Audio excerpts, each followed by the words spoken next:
সমাজ, রাজনীতি, ধর্ম ও সভ্যতার প্রতিটি স্তরে রয়েছে প্রবীণদের গৌরবোজ্জ্বল ভূমিকা, যাদের কারণে আমরা সৃষ্টির অপরূপ সৌন্দর্য উপভোগ করছি, আলো বাতাস মেখে বড় হচ্ছি।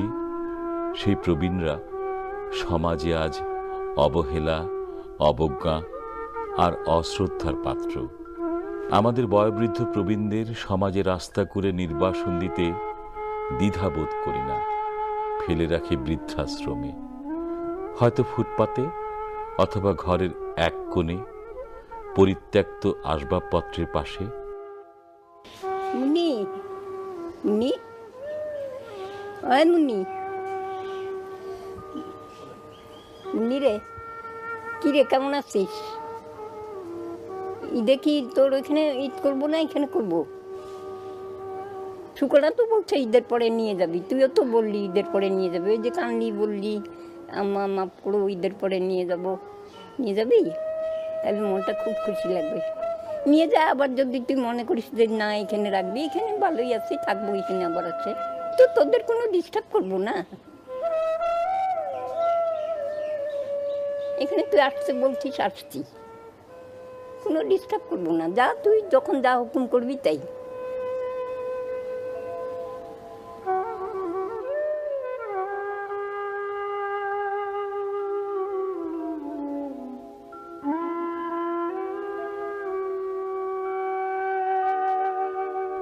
খেটে খাওয়া মানুষের মুখে আজ হাসি নেই, আছে রাজ্যের হতাশা। সবাই চায় এই দুঃসময়ে সন্তান সন্ততি নিয়ে একটু খেয়ে পড়ে বেঁচে থাকতে। আর যারা অন্যায়ভাবে মানুষকে বঞ্চিত করে উপরে উঠতে নিজের আখের গোছাতে ব্যস্ত, তাদের রোষানলে অসহায় বঞ্চিত মানুষরা ক্রমাগত নেমে যাচ্ছে দারিদ্র সীমার নিচে, আরো নিচে।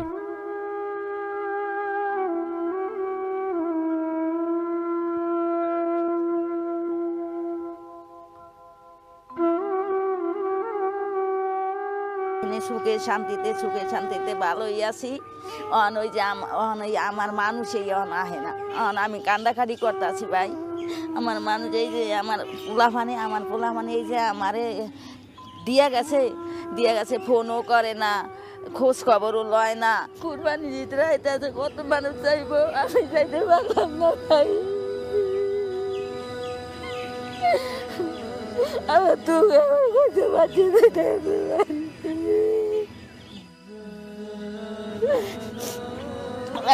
একটা ফুল, একটা মাইয়া এই যে দিয়া গেছে, খোঁজ খবর কিছুই লয় না, একটু ফোনও করে না ভাই। আমার কাছে ঠেকাতে নিয়ে আমার দুনিয়া দেখে হই নাই, এইরকম লাগে আমার কাছে ভাই। রাত্রে কোনো রকম থাকি আর চিন্তা ভাবনায় ভাই, ভাল লাগে না ভাই।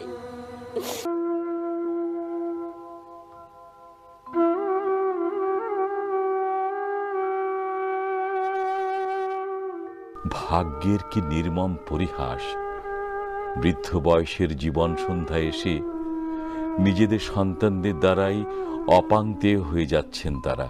আর তাদের মধ্যে যারা ভাগ্যবান, তাদের আশ্রয় মিলছে বৃদ্ধাশ্রমে।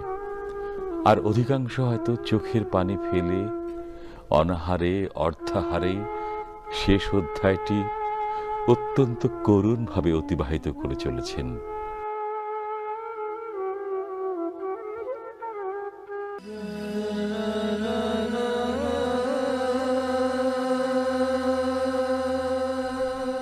আসুন প্রতিজ্ঞাবদ্ধ হই, আরেকজন বৃদ্ধ পিতামাতাও যেন অবহেলার শিকার না হন।